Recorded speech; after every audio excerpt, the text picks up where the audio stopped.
So hello everyone, आज था मेरे ट्रेडिंग चैलेंज का 8वां दिन। आज की मार्केट बहुत ज़्यादा वॉलेटाइल थी, जिसकी वजह से मेरे को लॉस भी हुआ। अब मार्केट में देखिए तो एक बहुत ही इंटरेस्टिंग चीज़ हुई है। हिंडनबर्ग की दोबारा से एक रिसर्च आ गई है जिसमें उन्होंने बहुत ज़्यादा बड़े बड़े एलिगेशंस लगाए हैं। अब जिन लोगों को हिंडनबर्ग के बारे में नहीं पता, मैं बता दूं कि हिंडनबर्ग ने कुछ टाइम पहले एक रिपोर्ट निकाली थी जिसमें उन्होंने अडानी के ऊपर बहुत सारे एलिगेशंस लगाए थे, जिसकी वजह से अडानी के शेयर प्राइस बहुत डाउन चले गए थे। लेकिन हुआ क्या था, सेबी ने अडानी को ग्रीन चिट दे दी थी कि भाई जो भी एलिगेशंस लगे हैं सब झूठे हैं, ऐसा कुछ नहीं हुआ। और उसी की वजह से ऐसा मेरे को लगता है कि हिंडनबर्ग ने सेबी के चेयरपर्सन के ऊपर दोबारा से एक रिसर्च निकाली है, उसमें उन्होंने बहुत सारे एलिगेशंस लगाए हैं। अब वो एलिगेशंस क्या है मैं आपको बताता हूँ। देखिए, फर्स्ट एलिगेशन जो ये है वो हिंडनबर्ग ये कह रही है कि जो सेबी के चेयरपर्सन है वो एक कंपनी में इन्वेस्टेड है। वो कौन सी कंपनी है? वो ऑफशोर कंपनी है जो अडानी के शेयर में इन्वेस्ट करती है, जो कि मैनिपुलेशन में हेल्प करती है। अब ऐसा सच है, ये झूठ है, ये अभी हमें नहीं पता, अभी एकदम कंफर्मेशन नहीं मिली है। बट जो सेबी के चेयरपर्सन है उन्होंने ये साफ डिनाई कर दिया है कि भाई ऐसा कुछ नहीं है। अब दूसरा एलिगेशन ये है कि सेबी के जो चेयरपर्सन है उनके जो हस्बैंड है वो एक कंपनी में एडवाइज़र है। वो कंपनी कौन सी है? वो कंपनी का नाम है ब्लैकस्टोन। अब ब्लैकस्टोन कंपनी के बारे में आपको नहीं पता, मैं बता दूं, इंडिया में अभी जितने भी REITs आए हैं उनमें ज़्यादातर जो REITs हैं वो ब्लैकस्टोन स्पॉन्सर्ड है। अब हिंडनबर्ग का ये कहना है कि सेबी ने भी रिसेंटली रिफॉर्म्स किए थे, उन रिफॉर्म्स में REITs को लेकर उनके रिफॉर्म्स थे। अब इससे उनको अपनी ब्लैकस्टोन जो कंपनी है उनको हेल्प करनी थी ताकि उनको अच्छा प्रॉफिट हो। अगर उनको प्रॉफिट होगा तो सेबी के जो चेयरपर्सन है उनके हस्बैंड जो है उनको प्रॉफिट होगा। तो इससे हिंडनबर्ग का ये कहना है कि ये इन्होंने अपने फ़ायदे के लिए किया है। अब ये भी साफ साफ जो सेबी के चेयरपर्सन है उन्होंने डिनाई कर दिया है।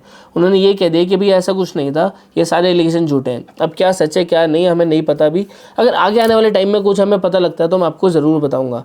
अब यहाँ पर देखने वाली बात ये है कि अगर ये रिसर्च इनकी ट्रू होती है, सच होती है, तो अडानी के शेयर प्राइस तो डाउन जा ही सकते हैं, लेकिन अडानी के साथ साथ यहाँ पर LIC और SBI के भी शेयर प्राइस डाउन जा सकते हैं। अब इसके पीछे का लॉजिक क्या है वो मैं आपको बताता हूँ। देखिए, मान लीजिए अगर पूरी इंश्योरेंस इंडस्ट्री मिलकर 100 रुपये इन्वेस्ट कर रही है अडानी में, तो उसमें से 98% खुद LIC ने इन्वेस्ट किया हुआ है। ये फिगर थोड़ी ऊपर नीचे हो सकती है, लेकिन मैं बताना चाह रहा हूँ कि बहुत मेजर पोर्शन जो है वो LIC ने अडानी में इन्वेस्ट किया हुआ है। और अगर हम मैं SBI की बात करूं तो SBI ने बहुत सारा लोन दिया हुआ है अडानी को। अगर ये रिसर्च ट्रू होती है तो तीनों कंपनी के शेयर प्राइस डाउन जा सकते हैं। तो अगर आप इन तीनों कंपनीज में इन्वेस्टेड हैं तो आपका एक स्टॉप लॉस फिक्स होना चाहिए कि भैया मेरे को इतना देना है, इतना लॉस होना चाहिए, इससे ज़्यादा नहीं होना चाहिए। अगर आपका अभी तक कोई स्टॉप लॉस फिक्स नहीं है तो आप उसके ऊपर सोच सकते हो। अब यहाँ पर रिसेंटली एक चीज़ और हुई है कि यूक्रेन और रशिया की वॉर के बारे में आपको पता ही होगा कि बहुत टाइम से यूक्रेन और रशिया की वॉर चल रही है।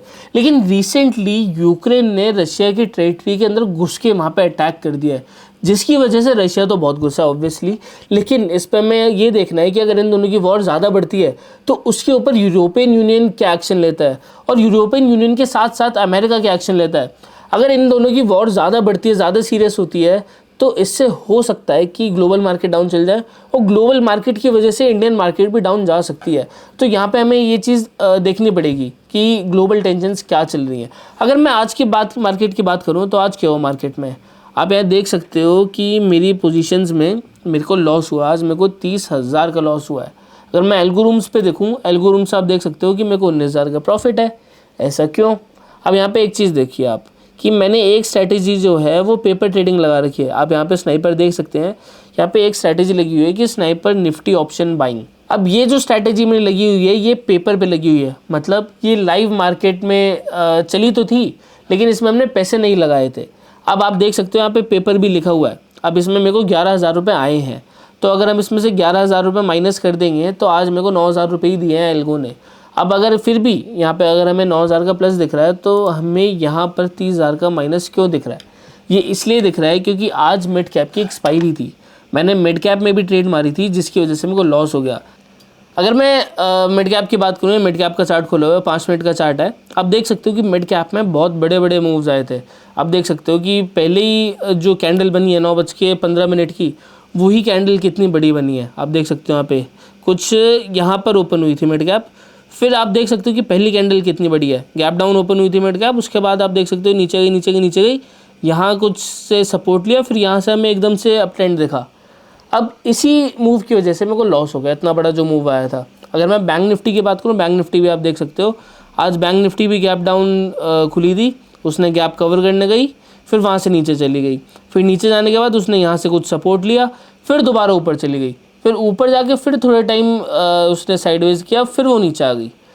इसी मूव की वजह से आप देख सकते हो कि मेरे को प्रॉफिट कम हुआ, मेरे को खाली 9,000 ही आया।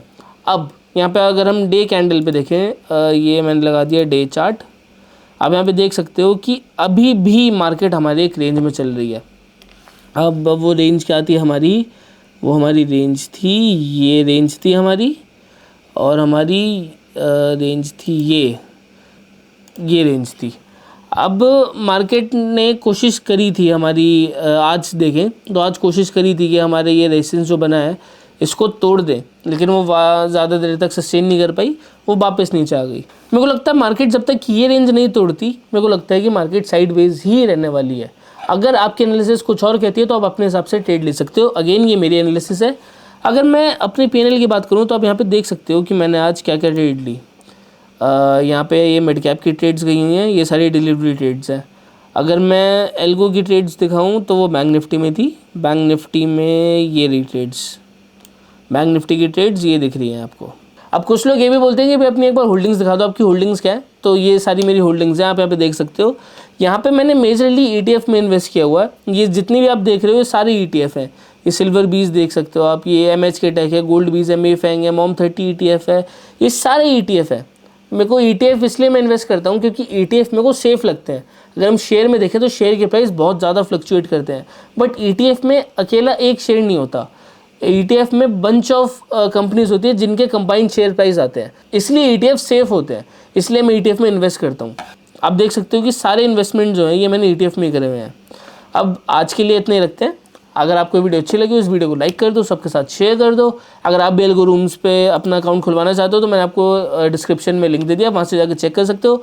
अगर आपके पास अभी तक कोई डीमैट अकाउंट नहीं है तो उसके लिए भी मैंने आपको डिस्क्रिप्शन और पिन कमेंट में लिंक दे दिया, वहाँ से जाकर चेक कर सकते हो, अपने डीमैट अकाउंट ओपन कर सकते हो। अगर आपको वीडियो अच्छी लगी हो तो अगेन इसको शेयर कर दो, सबके साथ लाइक कर दो और मेरे चैनल को सब्सक्राइब कर दो। सबसे ज़रूरी बात बेल आइकन को क्लिक कर देना, ताकि मैं आने वाले दिन में और भी ट्रेड्स लूँगा जो कि मैं आपके साथ शेयर करूँगा, वो मैं उसकी वीडियोस अपने चैनल पे डालूंगा, तो आप वहाँ से आके देख सकते हो। Thank you for watching. जय हिंद।